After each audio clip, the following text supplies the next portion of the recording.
Hello and welcome everyone, I am Josh Garrett, and this is the Random Encounters prototype. This is the latest prototype with new box design and all the bonus characters, so let's take a look. We have 14 playable characters now in Random Encounters. It started off with 9, but through the Kickstarter we were able to get some really cool custom characters and a bonus character. So we're going to take a real quick look at all of these and all the new artwork. Here we have Lake, who is a magic assassin. He's one of the only characters that cannot equip a weapon, but he does insane amounts of damage, and he's the only one whose magic rivals Cthulhu. Next we have Farika the Lucky, who is another custom character, and she's sort of a bounty hunter type, and she's got really high agility, and like Tumble, is really good at getting the party extra loot cards. Very, very cool, very fun character to play as, and more health points than Tumble.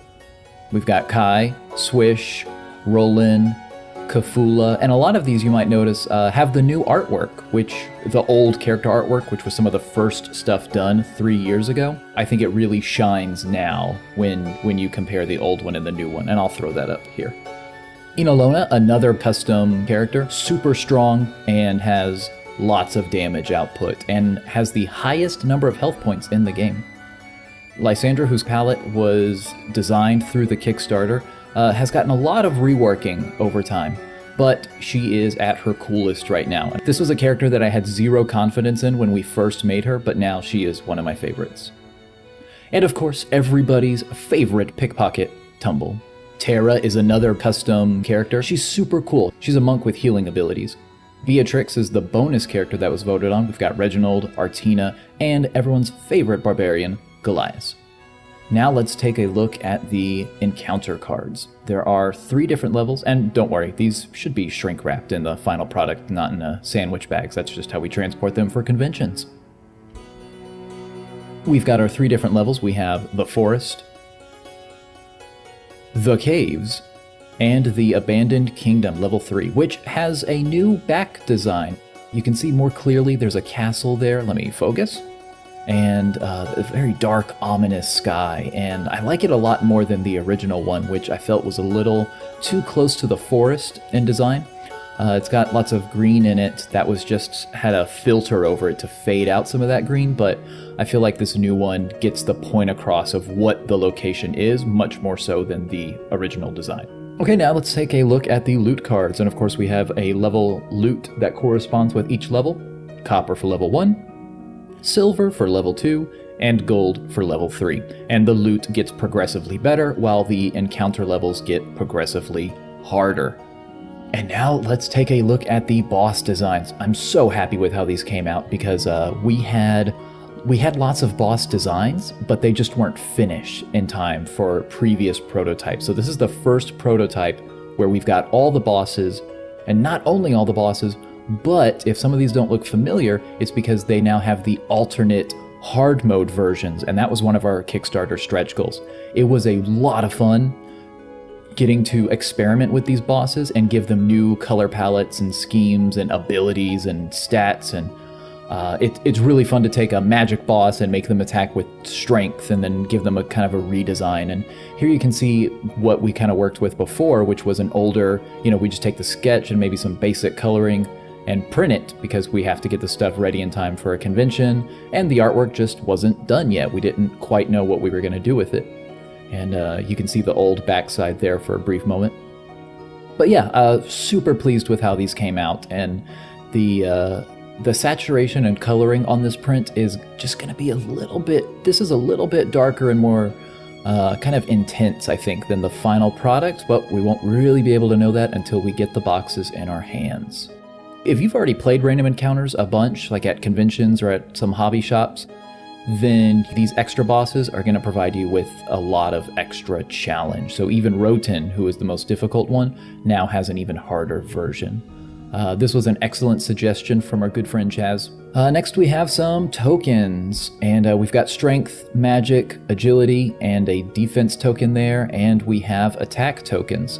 And these increase your die rolls and provide you with extra points to add up when you are attacking monsters, avoiding traps, and things like that. We have our wooden star tokens, And these are used to turn any die roll you make into a star, which usually means something really good happens, like auto-skipping a trap. And then we have these clear gems, which you'll use to keep track of your health points. And it has a little nice magnification effect. We tried all sorts of stuff, and these were easily the best option. When the game was first made, we actually used tons of tokens from a game called Magi Nation, and we were actually going to print tons and tons of cardboard tokens to keep track of health, which was just silly. Here we have the leader token. This isn't quite what the final design is going to look like. This is just a Mardi Gras token that I found at a dollar store that I printed out a sticker onto. But the final design should be closer to a poker chip with a sort of either an embossed or a sticker of a dark purple color. And now let's take a look at the level 1 loot cards. These have always been finished in just about every prototype we've had printed, but we've gone back and redone some of the artwork in the level 1 loot deck, and a little bit in the encounter deck, but mostly the loot. And so it's really nice to see some of these that had really rough artwork early on, and to see it just get revitalized. There's just a lot in every level. There are 25 cards in each of the individual decks, and this was kind of one of the delays for the game, but let's take a closer look at one of the loot cards here. You can see at the bottom there, it's a darkened area that has flavor text.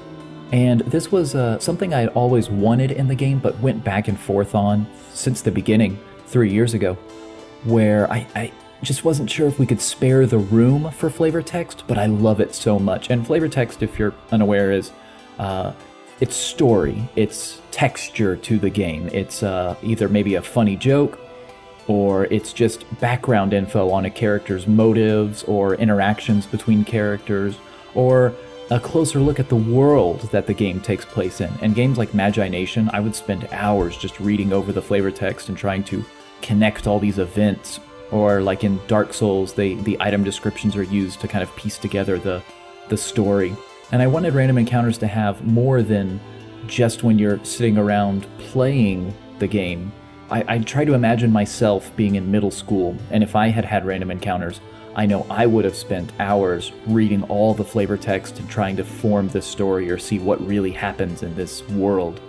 And so I put a lot of extra effort into making sure that we had flavor text. And so that is one of the reasons that we had to hold off on the printing, was just to make sure that, because we also had to do spelling and grammar checks on all like 170 cards in the game.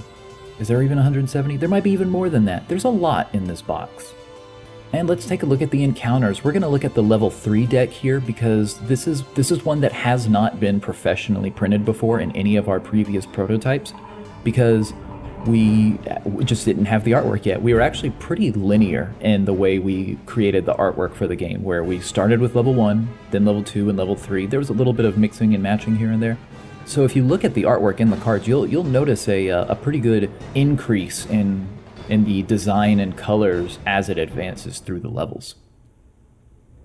And now let's take a look at a couple of shots here of the box. This was a lot of fun to redesign. We had the campfire artwork, but that was 2 years ago, and we wanted to make new artwork for the Kickstarter and to show off how much the coloring and inking and sketching has evolved over the last 2 years. So that's a close look at Random Encounters, and this is the design.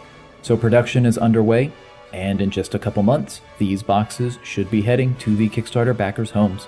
Thanks again. Thank you all so much for your patience. I know we've had a couple of delays, but Jordan and I are working as hard as we can to make sure that we're giving you the best game we can possibly create. So again, thank you all for your patience and your generosity, and we'll see you next time. Thank you all so much for taking the time to watch our video, and please stay tuned for further updates on Facebook, Twitter, and Instagram. Thanks, and have a good one.